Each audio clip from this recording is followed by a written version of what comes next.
व्यासपीठावरती उपस्थित असलेले शिवसेना पक्षप्रमुख श्री उद्धव ठाकरे,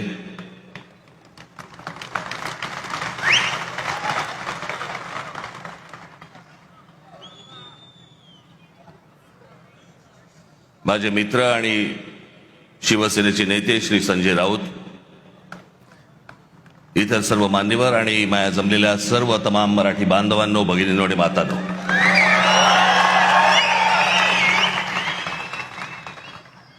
दरवेळेला इथे सभा घेतली की तो आमचा टेबल फॅन होतो. कुठे पाहायचं कळत नाही, इथे पाहायचंय का इथे पाहायचंय का इथे पाहायचंय. पण हे सरळ असल्यामुळे मी इथेच बघतो. चालेल ना?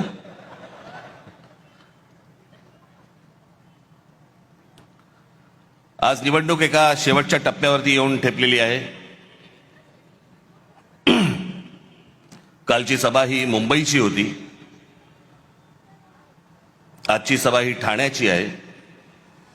उद्या सायंकाळी 5 वाजता सगळा प्रचार थांबेल, संपेल आणि मग सरकारकडनं घराघरात पैसे वाटायला सुरुवात होईल. ती आधी झाली आहे सुरुवात. भारतीय जनता पक्षाचे लोक पैसे वाटतायत आणि शिंदेचे लोक पकडतायत. काय चालू आहे सरकारात तेच कळत नाही.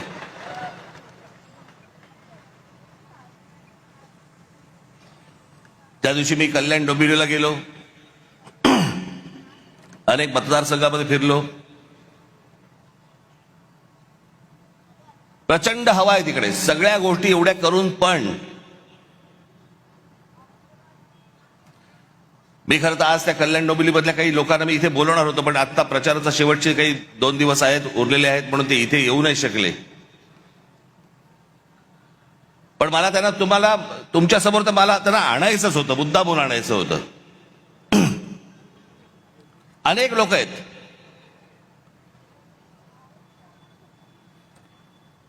आज घराघरामध्ये 5-5 हजार रुपये वाटतात मतांसाठी.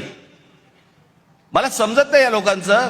एका बाजूला म्हणतात आम्ही विकास केलाय आणि दुसऱ्या बाजूला पैसे वाटतात आणि म्हणतात मतदान करा. मग विकास काय केलात?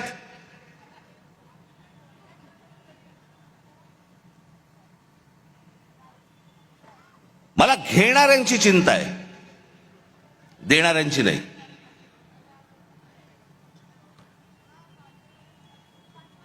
आपण 5-5 हजार रुपयामध्ये आपल्या मुलांना, आपल्या मुलीला आपण काय सांगतोय, आपण काय शिकवतोय?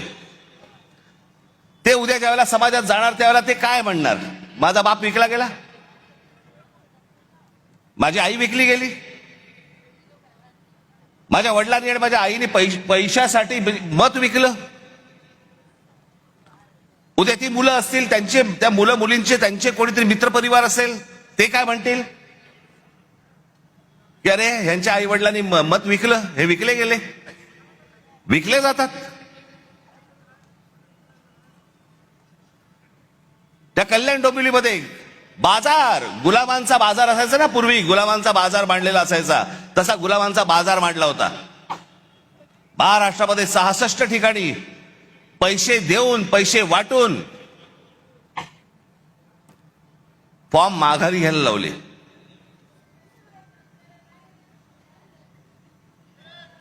त्या दिवशी मी माझ्या नाशिकच्या सभेमध्ये मी बोललो होतो, बेडे पिसे झालेत, बेडे पिसे.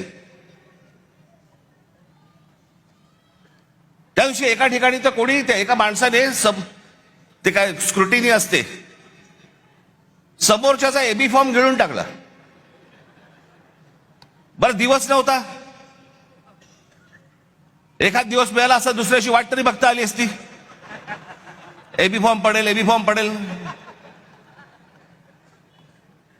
इथपर्यंत गेलात तुम्ही. विकले जातायत काय, एबी फॉर्म गिळतायत काय. त्या सोलापूरला एखादा खून झाला आमच्या माणसाचा, आमच्या विद्यार्थी सेनेचा, तो तिथला शहर अध्यक्ष होता, त्याचा खून केला फॉर्म मागे घेण्यासाठी. म्हणून इथपर्यंत सरकार चाललंय. पोलीस हताश, कोर्टाकडे तर बघायलाच नको.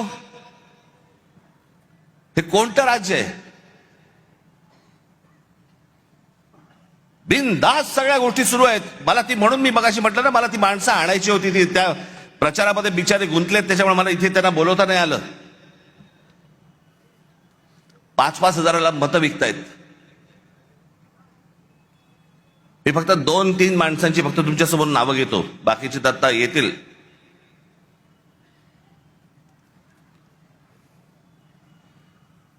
शैलेश धात्रक, एका ते काय प्रभागात 4चा प्रभाग असतो ना, त्याच्यामध्ये एका कुटुंबातले 3 जण उभे आहेत. शैलेश धात्रक, मनीषा धात्रक आणि पूजा धात्रक. किती पैशाची ऑफर झाली असेल तुम्ही कल्पना पण नाही करू शकत. म्हणजे काय लेवलचा बाजार मांडला या लोकांनी, तुम्हाला अंदाज येईल. या 3 लोकांना एका घरात मिळून 15 कोटी रुपयाची ऑफर दिली गेली. 15 कोटी. आणि मला ते मुद्दामून इकडे बोलवायचे होते त्यांनी 15 कोटीची ऑफर नाकारून ते निवडणुकीला उभे राहिलेत.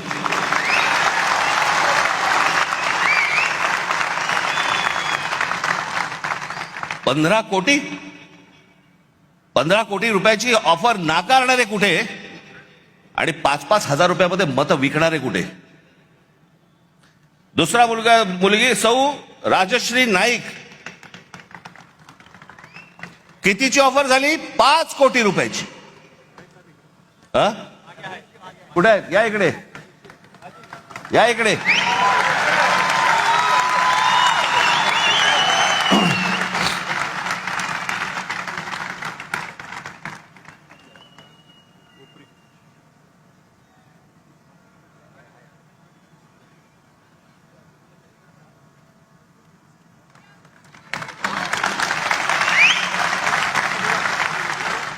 पाच कोटीची ऑफर झालेली गोष्ट नाकारणारी आहे. हे महाराष्ट्राचं स्वाभिमानी रक्त.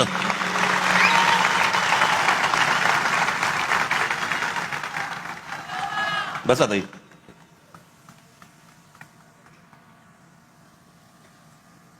सुशील आवटे,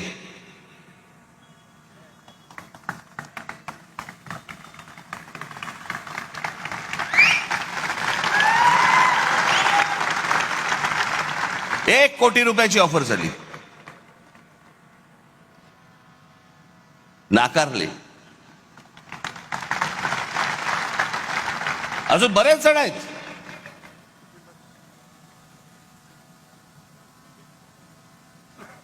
कुठून येतोय हा पैसा? काय चाललंय हे? किती पैसे वाटायचे? अहो तुम्ही हे फक्त 2-3 जण बघताय, महाराष्ट्रभर पैसे वाटले. महाराष्ट्रभर आले कुठून? टाकसाळे.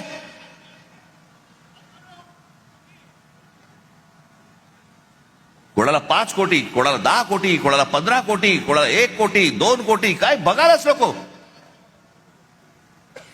ही कोणती महाराष्ट्राची निवडणूक आहे? अहो इतकी वर्ष ह्या निवडणुका आम्ही बघतोय, अशी निवडणूक नाही पाहिली.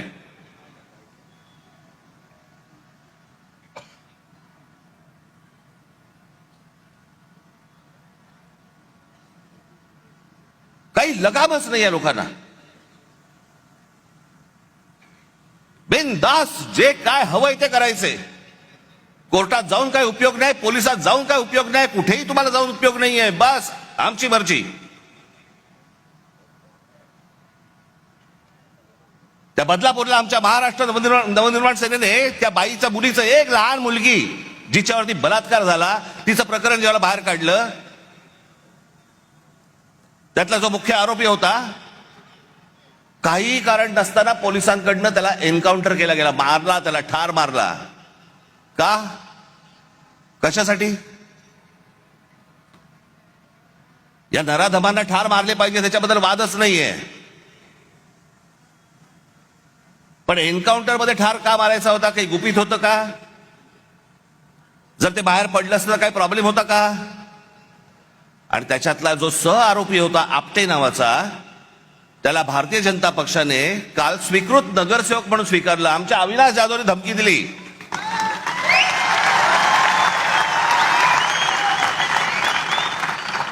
की बदलापूरमध्ये आम्ही मोर्चा काढतो म्हटल्यानंतर त्या स्वतःहून माणसाने त्याचा राजीनामा दिला की नको मला स्वीकृत. हिम्मत कशी होते यांची द्यायची? एका लहान मुलीच्या बलात्काराच्या प्रकरणामध्ये सह आरोपी असलेल्या माणसाला स्वीकृत नगरसेवक पद देण्याची यांची हिम्मत कशी होते? याचं कारण तुम्हाला गृहीत धरलेलं आहे. कोण तुम्ही? कोण आहात तुम्ही?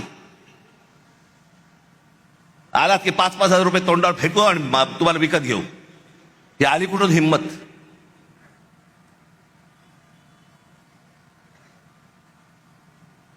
काल मी सांगितलं भ्रष्टाचाराचे आरोप आमच्यावरती करतायत. छगन भुजबळांना जेलमध्ये टाकणारे हेच देवेंद्र फडणवीस. त्याला तर काय झालं माहित आहे मला. जेव्हा आले त्याला मला बरा वाटायचा, माणूस चांगला वाटायचा. आतापर्यंत बरा होता.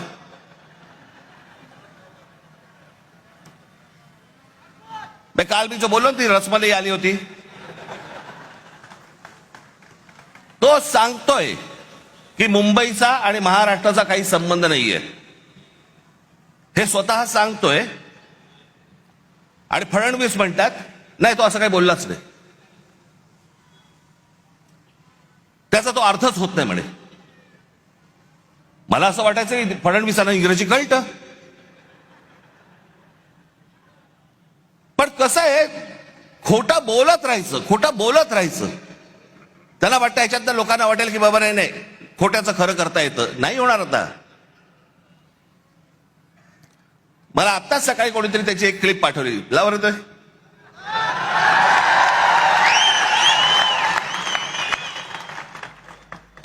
मला यांच्या स्टेटमेंट बद्दल काय मला Bombay is not a Maharashtra city.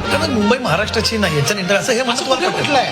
Bombay is not a Maharashtra city. Mumbai is not a Maharashtra city. असं नाहीये. Bombay is not a Maharashtra city. त्यांनी म्हटलं मुंबई हे आंतरराष्ट्रीय, आणि ते खरंच आहे, आंतरराष्ट्रीय शहर आहे. त्यात काय वाईट आहे? Bombay is not a Maharashtra city. आंतरराष्ट्रीय शहर आहे, महाराष्ट्राचं नाही असं असं बिलकुल नाही म्हटलेलं.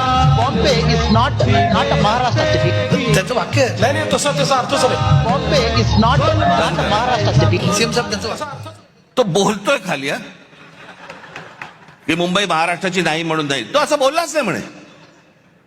त्याचा म्हणे तो अर्थच होत नाही. किती खोटं बोलायचं, काही मर्यादा? कोणासाठी करताय हे तुम्ही? कशासाठी करताय हे?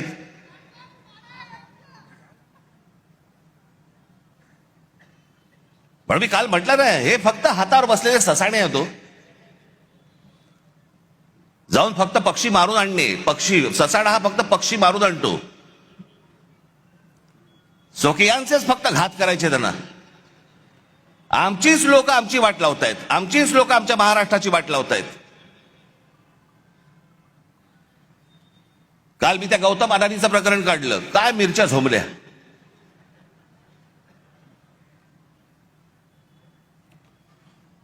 आणि काय पुढे सुरू केलं तर राज ठाकरेंचा माझा आणि गौतम अदानीचा एक फोटो. बरं, मग पुढे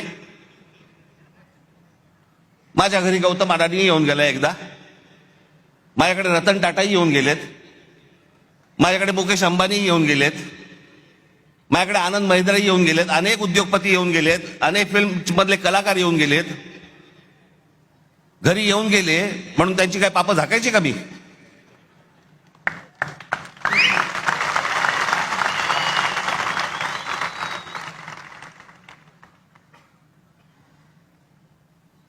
मी काल जे तुम्हाला दाखवलं हे इतकं भयानक आहे, इतकं भीषण आहे. ते जे फोटो दाखवतात कधी 2-3 वर्षापूर्वीचा काहीतरी फोटो दाखवत आहेत, तो जेव्हा घरी आले होते. आता घरी आल्यावरती काय हाकलून देऊ?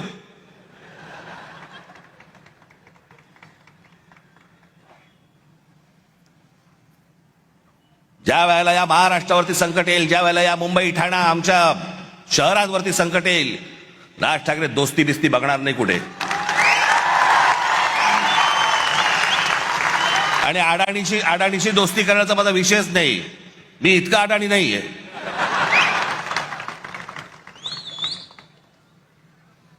पण ते काल जे मी तुम्हाला दाखवलं त्याचं गांभीर्य नीट समजून घ्या.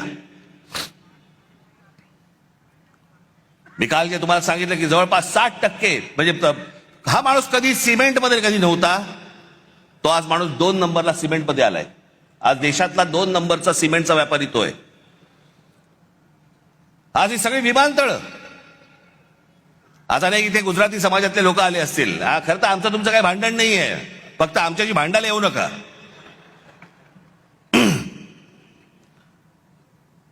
हे जे डाव रचतायत याच्या विरोधात खरं तर इथला गुजराती समाजाने उभं राहिलं पाहिजे त्यांच्या विरोधात.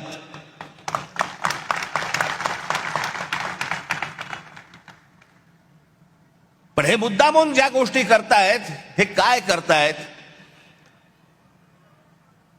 हा आत्ताचा जवळपास त्यांचे काहीतरी 6 का 7 का 8 काहीतरी विमानतळं या देशातली त्यांना दिलेली आहेत. विमानतळं तुम्हाला माहित नसेल म्हणून मी तुम्हाला सांगतो, यातलं नवी मुंबईचं विमानतळ हे सोडलं तर गौतम अडानीने या देशामधलं एकही विमानतळ बांधलेलं नाही. दुसऱ्यांनी बांधलेली, दुसरे चालवत असलेली विमानतळं गन पॉइंट वरती स्वतःकडे घेतली.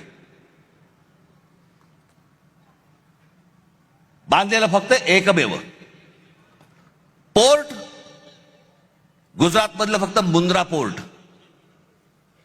बाकी देशभरामधली जेवढी पोर्ट्स आहेत ही सगळी दुसऱ्यांची होती. गन पॉइंट वरती सांगितलं ही मला पाहिजे.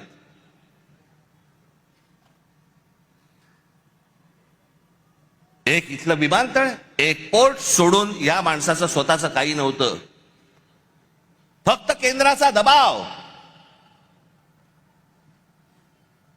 नरेंद्र मोदींचं नाव, या एका गोष्टीवरती हा माणूस अख्ख्या देशभर पसरत गेला आहे.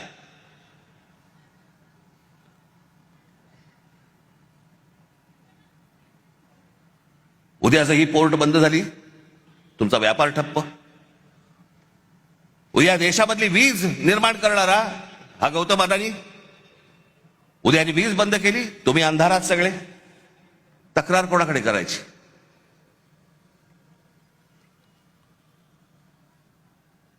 आत्ता 1-2 महिन्यापूर्वीची गोष्ट असेल, महिन्याभरापूर्वीची गोष्ट असेल. तुम्ही जर विसरला नसाल तर तुम्हाला आठवण करून देतो, पण विसरला नसाल कदाचित, हा देश पण विसरला नसेल. इंडिगोच्या विमानामध्ये स्ट्राईक झाला, आत्ता कळलं तुम्हाला? होता ना आत्ता इंडिगोची विमान बंद होती. या इंडिगोच्या मालकाला या एव्हिएशन मधली म्हणजे हवाई वाहतुकीमधली 65% हवाई वाहतूक, या देशाची 65% हवाई वाहतूक ही इंडिगोकडे दिलेली आहे. त्यांनी स्ट्राईक केला, त्यांनी बंद केलं, कारण काही नाही दिली. आणि एके दिवशी त्या इंडिगोच्या मालकाने ही सगळी विमानं बंद केल्यावरती अख्खा देश ठप्प झाला. सगळी विमानतळ भरून माणसं वाहतायत, लहान लहान मुलं तडफडतायत, त्यांच्या आयांना कळत नाही काय करायचंय, विमान उडत नाहीये.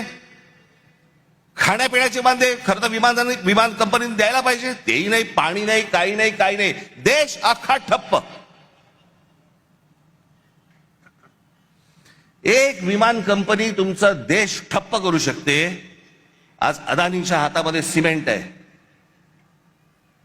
आज अदानीच्या हातामध्ये वीज आहे, अदानीच्या हातामध्ये विमानतळ आहेत, अदानीच्या हातामध्ये पोर्ट्स आहेत.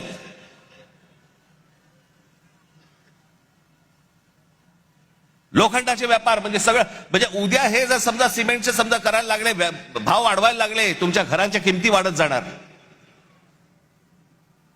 या देशामध्ये तुमचं भवितव्य, तुमचं भविष्य हे कोण ठरवणार? गौतम अडानी ठरवणार. आणि एक माणूस या देशामध्ये इतका मोठा होतो फक्त 10 वर्षामध्ये, फक्त 10 वर्षामध्ये. 2014 ते 2025 11 वर्षात इतका मोठा झालेला, इतका श्रीमंत झालेला, इतके उद्योग उभारलेला जगात दुसरा माणूस नाही. आणि असा व्यवसाय उभारता येत नाही. अहो टाटा, बिर्ला, बाकीचे सगळे उद्योगपती यांना 50, 60, 100 वर्ष लागली.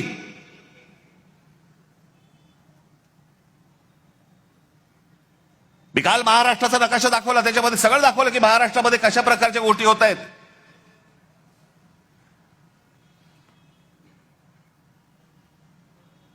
की इथे नवीन आता वाढवणला विमानतळ येते, नवी मुंबईचं झालंय, आणि सांताक्रूज विमानतळ हळूहळू हळूहळू सगळं बाजूला काढणार, सगळं नवी मुंबईला नेणार आणि सांताक्रूज विमानतळाचा मोठाच्या मोठा प्लॉट विकायला काढणार. आता आहे अदानीकडे.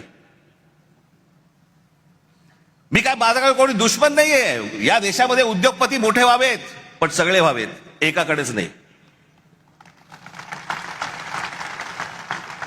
या देशामध्ये उद्योग आले पाहिजे, या देशामध्ये उद्योगपती वाढले पाहिजे, या देशामध्ये पैसा आला पाहिजे. उद्या उद्योग आल्यानंतर रोजगार निर्माण होतो. या देशामधले अनेक तरुण आहेत, तरुणी आहेत, यांना नोकऱ्या मिळतात, त्यांची घरं उभी राहतात. मी उद्योगपतीच्या विरोधातला माणूस नाहीये, पण एकाच उद्योगपतीवरती इतकी मेहरबानी का हे विचारणारा माणूस आहे.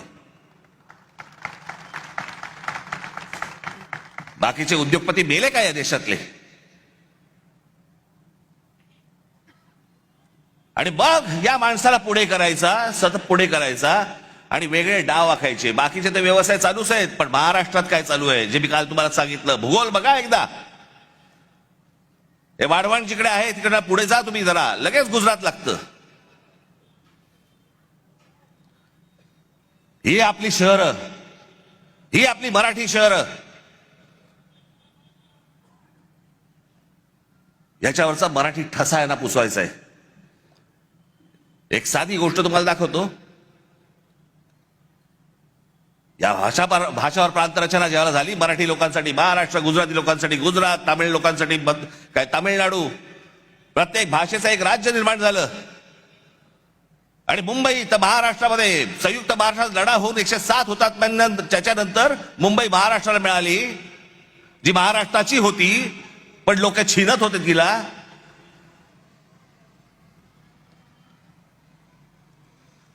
प्रत्येक राज्याची एक स्वतःची एक संस्कृती असते, प्रत्येकाची एक भाषा असते, प्रत्येकाचा एक स्वाभिमान असतो. आमच्या स्वाभिमानात तुम्ही दख लावताय. नवरात्राच्या वेळेला गरबा खेळला जातो. आमच्या इकडे मुंबईमध्ये पण होतात या गोष्टी, तुमच्याकडे होत असतील. अनेक आपले लोक, ते काय प्रत्येक जण गुजराती नसतो, आपले लोक अनेक जण जातात, गरबा खेळतात. अनेक महिला असतात, त्यांना गरबा आवडतो, खेळतात. चांगली गोष्ट आहे, वाईट काहीच नाहीये. पण तो आनंदाचा एक सणाचा विषय आहे.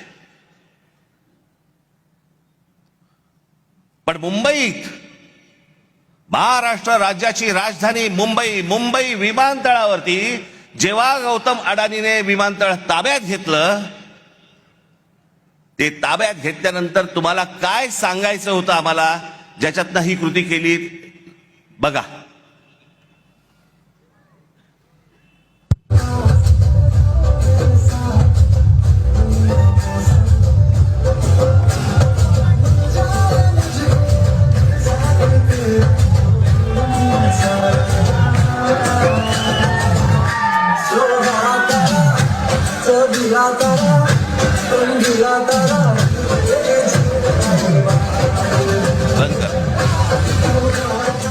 मुंबई विमानतळावरती गरबा केला.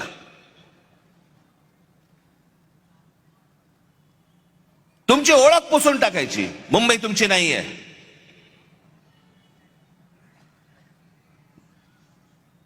गणपतीमध्ये ढोल लेझिम वाजवलेत का?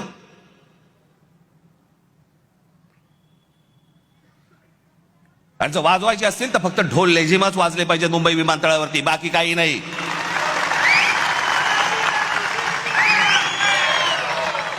ही मुंबई आहे, ही मराठी माणसाची आहे. हा महाराष्ट्र, हे ठाणं, हे मराठी माणसाचं आहे. आपण सगळेजण इथे राहतोय, सगळेजण तुम्ही आलात. भले तुमची भाषा वेगळी असली, गुण्यागोविंदाने राहू,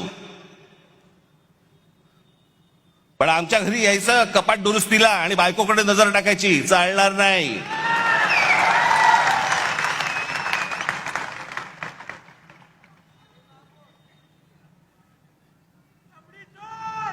काय बेभानपणा सुरू आहे आता इथे तुमच्या घोडबंदरला. या घोडबंदरला इथे नॅशनल पार्क मध्ये, ही लोकसत्तामध्ये आलेली बातमी आहे. लोकसत्तामध्ये 1000 एकर जमीन जंगलाची, जंगल आहे, डेन्स फॉरेस्ट, घनदाट जंगल, त्याची 1000 एकर जमीन ही एका उद्योजकाला विकतायत. जंगल काढून टाकतायत, झाडं तोडून टाकतायत. आता बरं वाटलं मला की गणेश नाईकांनी सांगितलं मी हे होऊ देणार नाही. आनंदाची गोष्ट आहे ती. पण मला कळलंय हे कोणाला करायचंय? एकनाथ शिंदेना करायचंय. त्यांच्या कुठे ओळखीचे आहेत.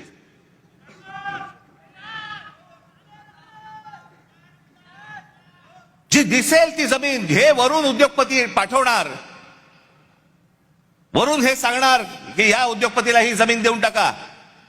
आमचं ताडोबाचं जंगल आज इतके तिकडे सगळं इतकं मोठं जंगल, तिकडे आमचे चांगले वाघ बेग सगळे वन्य प्राणी फिरतायत. त्या ताडोबाची जमीन खाणींना देऊन टाकली. कोणतरी एक वरून उद्योगपती आला, इथे खाली त्यांना सांगितलं सह्या करून द्या, विषय संपला. एन्व्हायरमेंट वर गेलं तेल लावत. ताडोबाची जमीन तिकडची एक खाणीला देऊन टाकली, इकडची जंगलाची जमीन देऊन टाकली, इकडे बंदर देऊन टाकलं, इथे तुमचं विमानतळ देऊन टाकलं, इथे तुमची आता ते काय डम्पिंग ग्राउंड देऊन टाकलं. ती जिथे गौतम अडाणी बघेल ही जमीन मला पाहिजे घेऊन जा. एकाच माणसाला एवढी मेहरबानी का चालू आहे? असं काय तो माणूस देतोय? त्याचं कारण ह्यांचा जो आज ते विळखा आखतायत ना, जो मुंबई, ठाणा, कल्याण, डोंबिवली ही सगळी शहरं ही सगळी गुजरातला मिळवायची. खास करून मुंबईवरती लक्ष आहे. पण ठाणा, कल्याण, डोंबिवली, पालघर, बिलघर ह्या सगळ्या गोष्टी ह्यांच्या हातात आल्याशिवाय यांना मुंबईला हात घालता येणार नाही, कारण भौगोलिक दृष्ट्या जमत नाहीये. म्हणून हे सगळे प्लान सुरू आहेत. त्याच्यासाठी ह्या सगळ्या गोष्टी सुरू आहेत. आपण या गोष्टींचा नीट विचार केला पाहिजे. ही निवडणूक कशासाठीची निवडणूक आहे ती? ठाणे शहरामध्ये अनेक प्रश्न आहेत. जसे असे लोक बदा येत आहेत, बाहेरून येत आहेत. या आमच्या शहराची लोकसंख्या वाढते, तसे प्रश्नही गहन होत आहेत. काल परवाकडे मी इथे ठाण्यामध्ये फिरताना मला इतकं वाईट वाटलं. 2 रस्त्यांच्या मध्ये एक कठडा होता. त्या कठड्यांवरती माझ्या काही माता भगिनी संध्याकाळच्या फक्त गप्पा मारायला बसल्या होत्या रस्त्यांच्या मध्ये.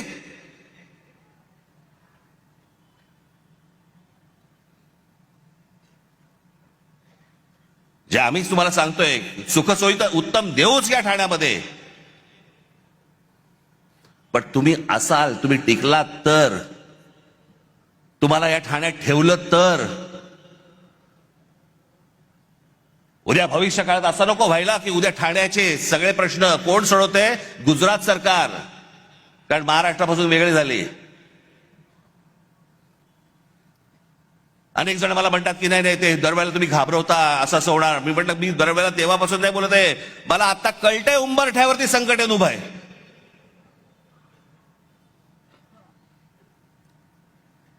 कोणत्याही क्षणी तुमच्या दरवाज्यावरती टकटक होईल. आज जर गाफील राहिलात कायमचे फसाल. कारण केंद्र हातामध्ये, राज्य हातामध्ये, उद्या या महानगरपालिका पण हातामध्ये गेल्या त्यांच्या, तर काय विचारायलाच नको. कोणाकडे जाणार तुम्ही? कोणाकडे तक्रार करणार? आणि मग एकदा हातातनं गेलं की परत येत नाही, ते परत येणार नाही. म्हणून आज ही ती वेळ आहे. आपलं ठाणं, कल्याण, डोंबिवली, मीरा भाईंदर सगळ्या ठाणं तर उत्तम करूच करू. उद्धव स्वतः आपल्याला सांगतीलच, त्यांच्या भाषणामधनं अनेक गोष्टी सांगतील. ठाणं तर उत्तम करूच करू, पण पहिला स्वाभिमान, पहिला मराठी ठसा, हे ठाणं आपलं आहे. हे ठाणं टिकवणं, यांनी जो आराखडा आखलेला आहे तो सगळा उद्ध्वस्त करणं हे तुमच्या हातामध्ये आहे. नाही तर उद्या आमच्या पोलीस खात्यामध्ये देखील या बाहेरच्या राज्यांमधली लोक भरली जाणार. आमच्या महानगरपालिकांमध्ये देखील बाहेरच्या राज्यातली लोक भरली जाणार. हे काही कमी करणार नाहीत या गोष्टीला. कोण तुम्ही, कोण आहात? तुम्हाला गृहीत धरलेलं आहे. तुमची किंमतच नाही या लोकांना मुळात.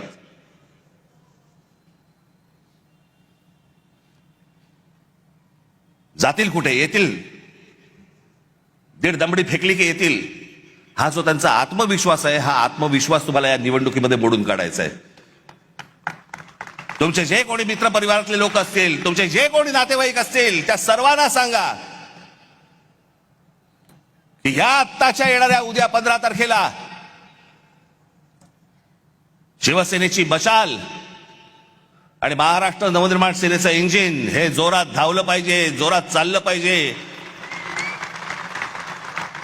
आम्हाला सत्तेचा हव्यास नाहीये. वाईट या गोष्टीचं वाटतं. डोळ्या देखत शहरं जाऊ नयेत, डोळ्या देखत इतरांनी ही शहरं घेऊ नयेत, एवढ्यासाठीचं हे फक्त आत्ताचं हे युद्ध आहे.